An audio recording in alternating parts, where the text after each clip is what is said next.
Good morning, friends, scholars, educators, all those that find moments to listen to some thoughts that I share with you on YouTube.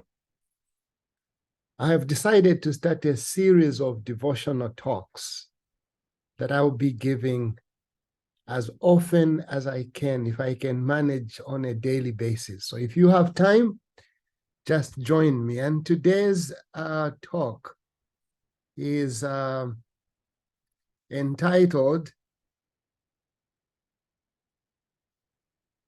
School is Heaven is a School. Heaven is a school. The good book, the Bible, tells us that in the beginning, God created the heavens and the earth.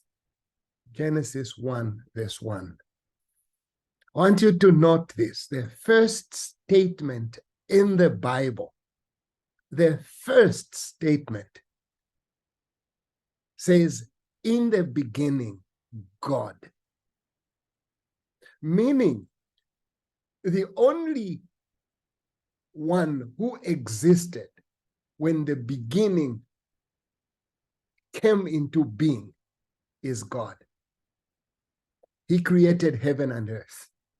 Now, it says in the quotation below, heaven is a school. Its field of study, the universe. Its teacher, the infinite one. I want to take you on a thought of what we don't know, but what we will know. As heaven, we all don't know much about heaven. There are two ways we get to know about God. Number one is through the revelation. That's the scriptures are the perfect standard of truth, and as such should be given the highest place in education. That's from the book Education, page 17. The scriptures are the perfect standard of truth. And in every education system, the Bible must be given the highest place. But there is one that I also like. It's instead of confining their study to that which men have said or written, let students be directed to the source of truth, to the vast fields opened for research in nature and revelation. So the second way we learn about God is through nature. Nature is the study of what God has created, the universe, the heaven, the earth, under the earth. In a nutshell, it is the science of what exists on earth, the physics, the chemistry, the biology. The study of what God has created will lead us to God. I love this psalm, Psalm 19, verse 1 to 6. The heavens declare the glory of God. The skies proclaim the work of his hands. Day after day they pour forth speech. Night after night they reveal knowledge. They have no speech, they use no words, no sound is heard from them, yet their voice goes out into the earth. Their words to the ends of the world. In the heavens, God has pitched a tent for the sun. The vast universe, the vast earth, the vast solar systems. Let me share something. The Hubble telescope, which is a space telescope that was launched into low Earth orbit in 1990, which still remains in operation to this day. The Hubble telescope was meant and intended to help man understand the universe. Now, look at it this way. When you look in the skies, your eyes can only see so far.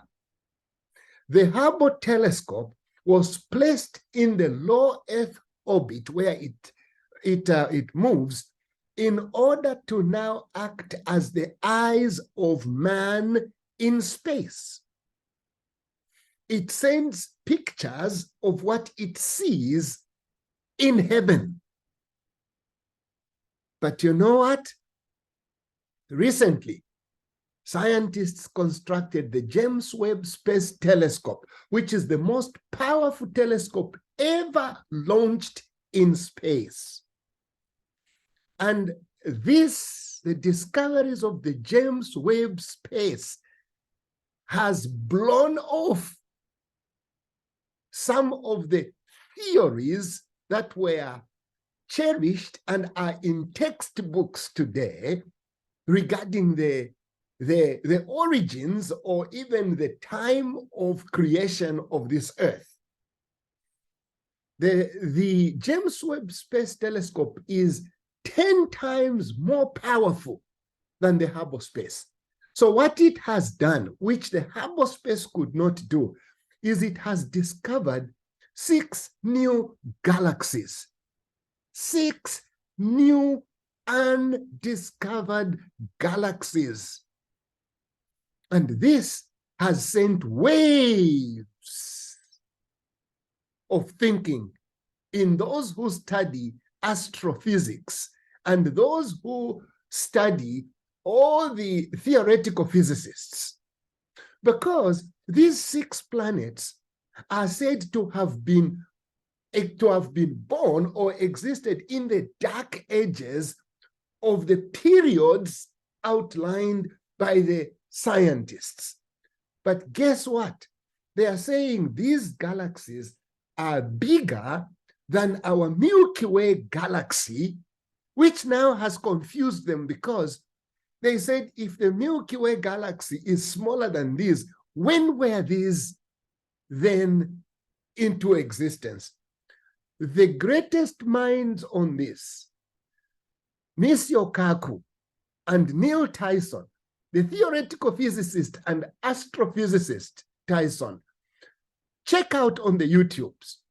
They are saying they are now not sure whether the foundations of their Big Bang theory, which theory they say the Earth is 13.8 billion years, will hold in the light of the new discoveries. But here is my point. Man is so infinite in his mind that he has not even begun discovering. He doesn't even understand 1% of the creation of God. And yet, the beautiful book, the Bible, clearly stated, in the beginning, God. Just end there. In the beginning, God. Meaning, anything that has to do with the beginnings, wherever the beginnings are, the only one who existed is God. And he can tell us. So just think with me how beautiful it will be for Jesus to take us in space one day, give us the ability to fly like the James Webb Space Telescope, and take us into the space to study the universe. Heaven is a school. Its field of study, the universe. The infinite teacher is the infinite one, God. May the good Lord bless you as you put before anything, God. In the beginning, God. Before beginning, God. At the beginning, God. Before, God. Father in heaven, thank you so much, Lord, for this presentation. May we continue exploring who you are and understanding the greatness of your kingdom. That was my short prayer. And now, here is my closing remark. If you think you are a thinker, you probably have only used your brain 2%. The 98% is still the unknown creation of God.